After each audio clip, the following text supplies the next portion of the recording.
with a service mindset, eliminating needless red tape. Government policies must also be more predictable, and its word must be its bond. Here is where the crucial factor of leadership comes in. It is very important that those of us who have been entrusted with the public mandate during periodic elections show leadership in making our economy more competitive.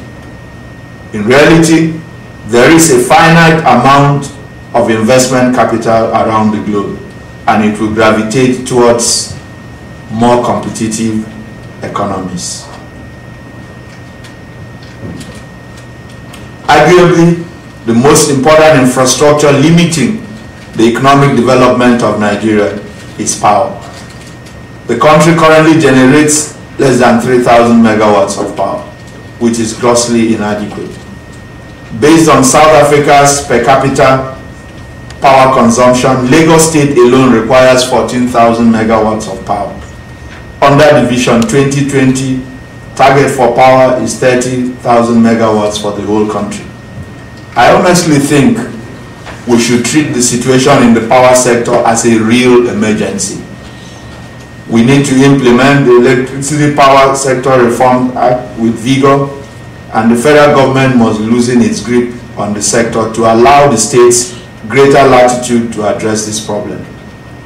I have no doubt that if the enabling environment were created, the power sector will attract a lot of private capital in partnership with the public sector or otherwise.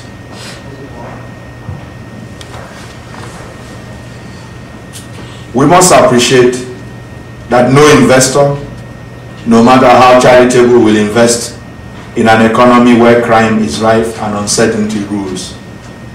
While crime prevention and law enforcement are all vital, the most important factor in creating a safe society is jobs. In this regard, clear policies and actions must be implemented to enable the small and medium-scale enterprises, SMEs, to become strong engines of job creation. Poor infrastructure, inadequate access to finance, and resultant uncompetitive access to markets have been the major obstacles to this veritable engine of growth, as has been successfully demonstrated in Asian countries, not to talk of Europe and America. In Lagos, we are addressing these issues by developing industrial parks, estates, farm estates, skill acquisition centers, and job opportunity centers where necessary infrastructure is provided. We have also established a microfinance initiative under which the government has provided wholesale funds close to 2 billion naira to accredited private microfinance institutions who have in turn financed several thousands of small business people in the state. Once again, I want to thank the organizers of this conference, the Change Nigeria Project, and its collaborating partner, the Nigeria Investment Promotion Council. Your patriotism is commendable and reassuring. The Nigerian project is a project for all Nigerians from all walks of life. We cannot relent until the task of unleashing the immense economic potential of our country is accomplished. I would like to conclude by presenting this audience some of the ready opportunities for PPP in Lagos State.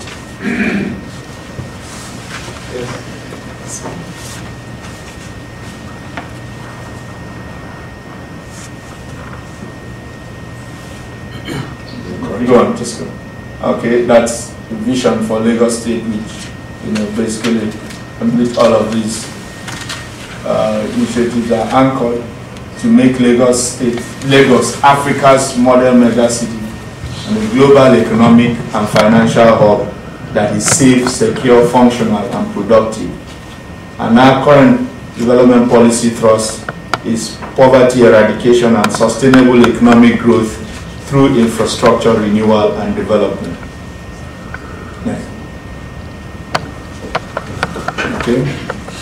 just a few of the key components of our vision to make Lagos Africa's modern megacity. Lagos, then transform Lagos into a world-class financial and commercial hub in Africa. To transform Lagos to a destination for entertainment, tourism and leisure in Africa. To a commercial and manufacturing hub. And a pivot for diversifying Nigeria's economy by growing the non-oil GDP. Next. These are the key focus areas we have in our infrastructure renewal and expansion program. Next. As I stated in my pitch, PPP I believe to be a major strategy for creating a vibrant economy in our country.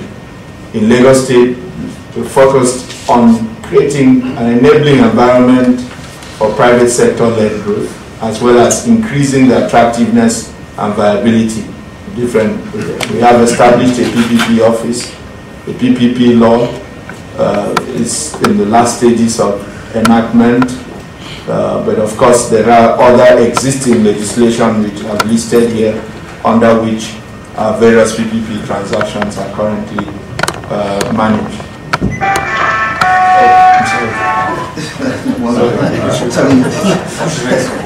Next, sorry. And try to just put these projects in sectors and time buckets, what I call near-term projects.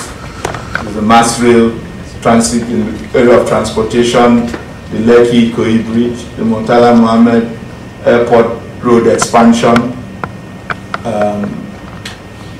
various ferry operations. In the power sector, we have the Lagos Infrastructure Power Project, the Alausa Power Project, PHCN assets for privatization. In agriculture, we have the rice and the dairy projects. In housing, a number of projects, and then we have the Lekki Free Trade Zone project as well. Maybe let's just pause and open this up in a laptop, so I'm not